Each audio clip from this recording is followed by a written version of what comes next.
तो hey guys this is welcome back to channel. आज के इसमें बात करने वाले आप सभी के यार मेल के बारे में। सुबह दोपहर में कुछ मेल आया होगा और कुछ कारणवश यार मुझे बाहर जाना पड़ा, तो इसलिए मैं वीडियो नहीं बना पाया था दोपहर में। बट यहाँ पे हम बात कर रहे होंगे आप सभी के एडिटिंग के बारे में, जो कि आप सभी का एक मेल आया है दोपहर में, ठीक है। एंड काफी बच्चों को अभी भी डाउट है कि भैया हमारे पास ये जो एडिटिंग का होने वाला है समय, ये किस प्रकार से गुजरने वाला है और ये मेल में एक्चुअल में क्या है। काफी सारे यूट्यूब पे चैनल पे वीडियो डल चुके हैं, बट वहां पे मेरे हिसाब से अच्छी तरीके से नहीं बताया होगा और अच्छी तरीके से आपको क्लेरिफाई जो है नहीं हुआ होगा। बट यहाँ पे हम बता रहे होंगे आपके क्या आपकी स्ट्रेटेजी होने वाली है एडिटिंग की, और यहाँ पे क्या क्या ऐसी चीजें जो कि आप सभी को समझने में दिक्कत आ रही है, ठीक है। यहाँ पे स्टार्ट करते हैं। देखो सबसे पहले तो देखो डियर कैंडिडेट, ये मेल आया है, ठीक है, सभी को एडिटिंग का, और यहाँ पे सभी एक एक चीजें। और बेसिकली ये जो मेल है, बेसिकली ये किसके लिए है?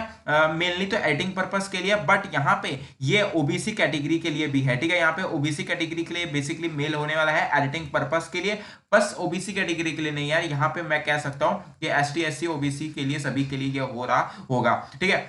तो आई की तरफ चलते हैं। यहाँ पे अगर आप देखोगे तो सबसे पहले आप सभी का यहाँ पे लिखा हुआ है, इसको थोड़ा साइड में कर देते हैं। एंड यहाँ पे लिखा हुआ है, देखो सबसे पहले तो एडिटिंग आपका जो है बच्चों का, काफी बच्चों का यहाँ पे ये डाउट था, भैया हमारे पास जो है ओबीसी सर्टिफिकेट है, बट यार वो दिल्ली कैंडिडेट्स का नहीं है। बेसिकली जो दिल्ली कैंडिडेट्स है उनके लिए तो कुछ नहीं है, बट यहाँ पे आउटसाइड दिल्ली वालों के लिए बेसिकली मेन रीजन बन जाता है, ठीक है। आउटसाइड दिल्ली रीजन वालों के लिए मेन यहाँ पे बात बन जाती है। तो वहां पे उन्हीं सब के लिए क्या आपका यहाँ पे रूल आया है, यहाँ पे ध्यान से समझ लेना, ठीक है। आगे की तरफ चलते हैं। यहाँ पे देखो देख सकते हो, the dear candidates OBC non creamy layer. एक यार ये सर्टिफिकेट का नाम है, दो तरीके के सर्टिफिकेट होते हैं, सभी को पता है, क्रिमिलियर और नॉन क्रिमिलियर। तो यार यहाँ पे दिल्ली रीजन वालों के लिए इन्होंने बोला है कि जो आप सभी का जो ओबीसी सर्टिफिकेट होगा वो दिल्ली रीजन के लिए हिसाब से ही होगा, ठीक है। और या तो कास्ट सर्टिफिकेट में जो मेंशन है डीएसयू के एनेक्शन नंबर 8 में, एनेक्शन नंबर 8 यार यहाँ पे दिखा देता हूँ। यहाँ पे इंफॉर्मेशन बुलेटिन डाउनलोड करोगे तो पेज नंबर 87 पे आप सभी को एनेक्शन तो ये 12 दिखेगा, ठीक है। यहीं पे एसटी एससी ओबीसी के सारे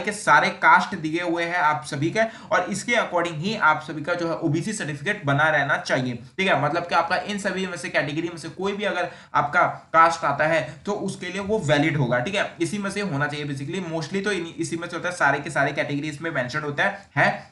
बट बाई चांस हो गया तो आधा पीधा, तो इसके हिसाब से आप बनवा लेना जो भी आपका मतलब बीच में पड़ता है, आपका सबसे नजदीक कैटेगरी पड़ता है ओबीसी सर्टिफिकेट के लिए, वो आप बनवा लेना, ठीक है। आगे की तरफ चलते हैं यहाँ पे। और याद रखना यार, non clear certificate should be valid for the as the 1/8/2023, ठीक है। 2023 के मतलब 8वें महीने तक, 8वें महीने तक वैलिड होना चाहिए वो, ठीक है। ये नहीं आप पुराना 2-3 महीने पुराना है, भैया हमारा जो है 2-3 महीना पहले ही खत्म हुआ है ओबीसी सर्टिफिकेट का जो डेट है, क्या हम वो अप्लाई कर सकते हैं? नहीं यार, आप अप्लाई नहीं कर सकते। कम से कम आपका यहाँ पे 2023 तक के आपका 8वें महीने तक का वैलिड होना चाहिए वो, ठीक है। और अथॉरिटी का साइन होना चाहिए, याद रख लेना यहाँ पे, ठीक है। और यहाँ पे फिर आउटसाइड दिल्ली वालों के लिए लिखा हुआ है the OBC certificate, the OBC candidate belonging to the outside Delhi region must produce the OBC NCL certificate valid as the 1/8/2023 issued by the component authority from anywhere in the India, ठीक है। यहाँ पे ध्यान रखना, और आउटसाइड दिल्ली वाले जो reason वाले बच्चे हैं, याद रखना उन सभी का ओबीसी एनसीएल वाला सर्टिफिकेट होना चाहिए, नॉन क्रिमिनल ईयर वाला, ठीक है। चाहे वो इंडिया के किसी भी अथॉरिटी में कहीं भी, इंडिया में कहीं भी होना चाहिए, मतलब वैलिड होना चाहिए और नॉन क्लेमरल होना चाहिए। क्लेमरल आपका नहीं चलने वाला है, और वो 1/8/2023 तक का वैलिड होना चाहिए। ये नहीं है एक महीने पहले, एक दिन पहले भी अगर आपका हुआ है ना खत्म, तो यार उसको एक्सटेंड करा लो डेट, मैं तो यही कहूंगा, ठीक है। Second, all OBC candidates are noted, ये दिल्ली रीजन के लिए, आउटसाइड दिल्ली वालों के दोनों के लिए। If the OBC NCL certificate is not valid in the this, then it should be complies to valid family income certificate as well the issued from the component authority this है। अगर by chance किसी का NCL certificate valid नहीं है 1 से 2023 तक,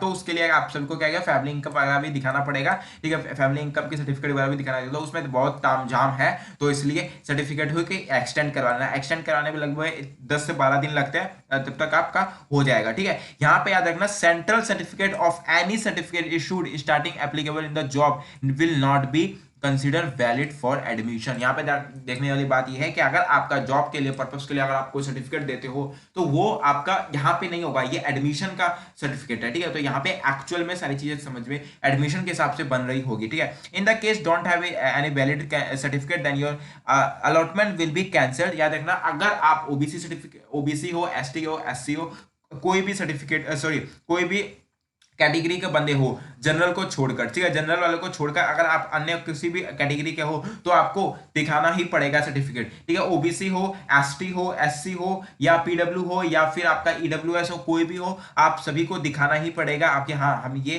category के हैं बंदे और हमें इसके हिसाब से छूट चाहिए। याद रखना रैंक आने के बाद आपको जो एडमिशन होता है उसमें काफी सारे छूट होते हैं आपके, जैसे कि मैंने रिजर्वेशन क्राइटेरिया बताया उसके हिसाब से, ठीक है। तो आई होप आपसे कुछ समझ में आएगा। ये बेसिकली आउटसाइड दिल्ली वालों के लिए, इनसाइड दिल्ली वालों के लिए तो है ही है। नॉन क्रिमिनल सर्टिफिकेट चलेगा चाहे आप दिल्ली के किसी भी रीजन से हो। लास्ट टाइम तो आप सभी को आउटसाइड दिल्ली वालों के लिए यहाँ पे रिस्ट्रिक्शन कर दिया था, सिर्फ और सिर्फ दिल्ली कैंडिडेट्स का, दिल्ली वाले का ही सर्टिफिकेट चलेगा यहाँ पे, ठीक है, जो देखिए दिल्ली से बनवाएगा। बट यहाँ पे देख सकते हो कुछ भी ऐसा कुछ है नहीं, एनीवेयर फ्रॉम द इंडिया लिखा हुआ है, तो आपका कुछ भी चल जाएगा। बट याद रखना कि आप सभी का एनसीएल सर्टिफिकेट होना चाहिए, ठीक है। आई होप आप सभी को समझ में आ गया और इसके अकॉर्डिंग होना चाहिए, बाकी कोई कुछ और नहीं है। और एडिटिंग सर्टिफिकेट जो एडिटिंग है वो खुल जाएगा 1 से 2 दिन के या 1 से 2 हफ्ते के बाद। और रिजल्ट्स की बात करी तो रिजल्ट्स वाली वीडियो सुबह आ जाएगी। तब तक के लिए बैठे के, मिलते हैं नेक्स्ट वीडियो में।